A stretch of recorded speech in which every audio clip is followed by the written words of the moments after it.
Ano nga ba ang tunay na kahulugan ng pagiging makabayan?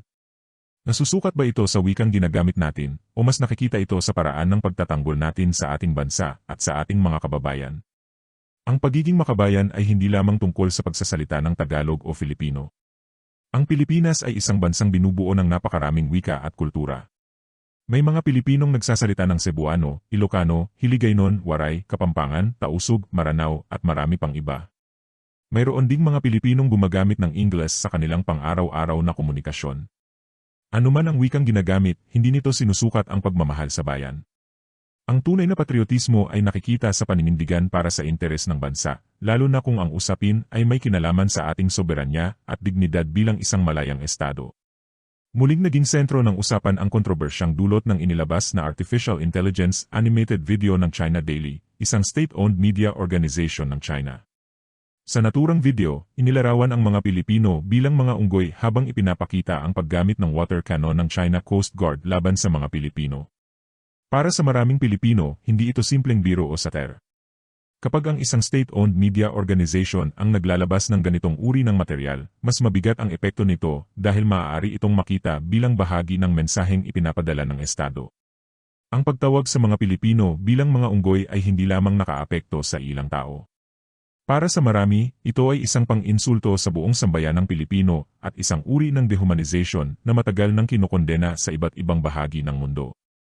Mariing kinondena ni Defense Secretary Gilberto Teodoro Jr. ang naturang video. Para sa kanya, ang ganitong uri ng nilalaman ay hindi tamang paraan upang sagutin ang mga usaping may kinalaman sa West Philippine Sea. Sa halip na magharap ng legal na argumento at ebidensya, lumilitaw na pinili ang panlalait at propaganda. Nagbigay rin ng matinding reaksyon si Rear Admiral J. Tariela, tagapagsalita ng Philippine Coast Guard para sa West Philippine Sea. Bilang opisyal na araw-araw na humaharap sa mga insidente sa karagatan, bahagi ng kanyang tungkulin ang ipaalam sa publiko ang mga pangyayaring may kinalaman sa pambansang seguridad. At dito naging kontrobersyal ang naging posisyon ni Senator Robin Padilla. Sa halip na ituon ang puna sa animated video na ikinainsulto ng maraming Pilipino, mas naging sentro ng kanyang kritisismo si Rear Admiral J. Tariela at ang Transparency Initiative ng Philippine Coast Guard. Dito maraming Pilipino ang hindi sumang-ayon. Kung may opisyal mang ginagawa lamang ang kanyang trabaho, hindi ba yon ang tagapagsalita ng Philippine Coast Guard? Hindi naman siya ang gumawa ng video. Hindi rin siya ang nagpakalat nito. Ang kanyang ginagawa ay ipaalam sa publiko ang mga nangyayari sa West Philippine Sea gamit ang mga larawan, video, at opisyal na ulat. Ang Transparency Initiative ay ginawa upang magkaroon ng malinaw na dokumentasyon ng mga pangyayari. Hindi ito otomatikong nangangahulugan ng paghahanap ng gulo. Sa katunayan, ang layunin nito ay ipakita sa international community ang aktual na sitwasyon sa karagatan. Mahalagang tandaan na ang posisyon ng Pilipinas ay nakabatay sa United Nations Convention on the Law of the Sea, at sa arbitral ruling noong 2016, kung saan sinabi ng tribunal na walang legal na batayan ang tinatawag na Nindash Line. Hindi ang Pilipinas ang gumawa ng Nindash Line. Hindi rin ang Pilipinas ang nagpalawak ng pag-angkin sa karagatan. Kaya para sa maraming Pilipino, ang tunay na usapin ay hindi kung sino ang unang nagsalita, kundi kung sino ang unang lumabag sa ating karapatang pandagat ayon sa umiiral na international law. Sa gitna ng lahat ng ito, marami ang nagtatanong kung bakit tila mas matindi pa ang naging puna sa sariling opisyal ng Pilipinas kaysa sa mismong state-owned media organization na naglabas ng mapanlait na video laban sa mga Pilipino. Ang pagiging makabayan ay hindi lamang nasusukat sa pagsasalita ng Filipino. Hindi rin ito nasusukat sa pagsusuot ng barong o sa pagbanggit ng salitang nasyonalismo. Nasusukat ito kapag ang dangal ng bansa ang nakasalalay. Kapag ang isang banyagang estado ay gumagawa ng hakbang na itinuturing ng marami bilang pambabastos sa mga Pilipino, inaasahan ng publiko na ang mga lider ng bansa ay unang tatayo upang ipagtanggol ang sambayanang Pilipino. Hindi ito usapin ng pagiging makakanluran o makasilangan. Hindi ito usapin ng pagiging maka-Amerika o maka-China.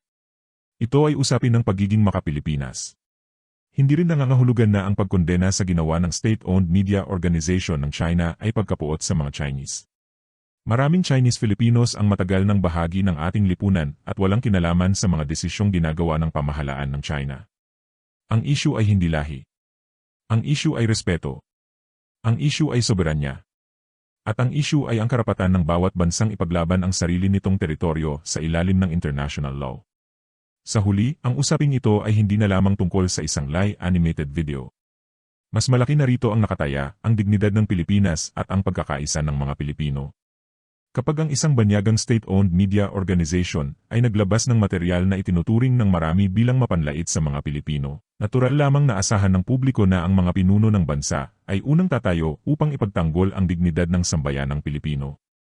Maaaring magkakaiba ang pananaw kung paano haharapin ang issue sa West Philippine Sea. Normal iyan sa isang demokrasya. Ngunit para sa maraming Pilipino, ang tanong ay hindi kung sino ang mas mahusay makipagtalo.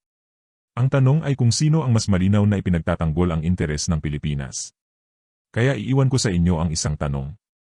Sa mga naging pahayag ni Senator Robin Padilla tungkol sa isyong ito, sa palagay ba ninyo ay sapat ba ang kanyang naging pagtatanggol sa dignidad at interes ng Pilipinas?